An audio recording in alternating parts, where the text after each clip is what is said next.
नाज़रीन, पका चांग के गोठ अला जुड़ियो राजपर के रहवासी गोठाणन अब्दुल हमीद राजपर, इरशाद राजपर और बिन की अगवाणी में बासरन की ज़्यादतियुनि खिलाफ़ एहतजाज किया वियो।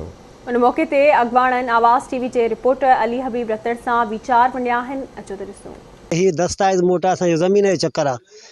असांजो मकादो आहे अञा 23 तोड़ी दस्तावेज़ आहे, उन खां पोइ 3 साल पोइ हिते रहनि था। जेके पैसा बि न महबूब वटा असांखे न बनी लिखाराए थो ॾिए, न को मसइलो हल थो करे। रोज़ झेड़ो, रोज़ ॿारनि खे विढ़णु, माल मोटाइणु, धमकियूं, दड़का, वरी मीडिया ट्रायल जेॾां तेॾां जा इल्ज़ाम हणणु त ही था कनि हीअं।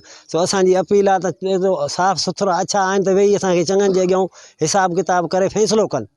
जे असां था खुटूं त असां भरींदासीं, जे ही था खुटनि त असांखे इज़त जो फलां ॾियनि।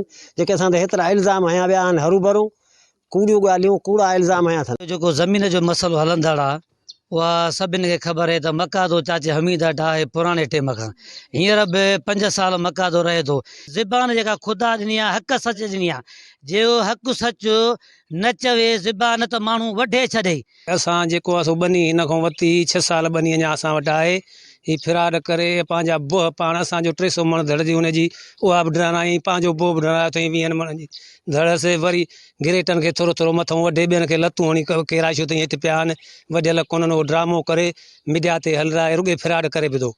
फैसले ते न हलिया, असां वेही वेही सॼो ॾींहुं शाम ते मोटियाऊं ऐं रुॻो ई महबूब जा कम फिराड सॼा उहो थो करे। असांजो को बि ॿियो चक्कर कोन्हे, ज़मीन जो चक्कर आहे।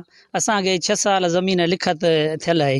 उन खां पोइ हू ड्रामा था कनि, नाटक था कनि, को बि ॿियो सियासी व्यासी चक्कर कोन्हे।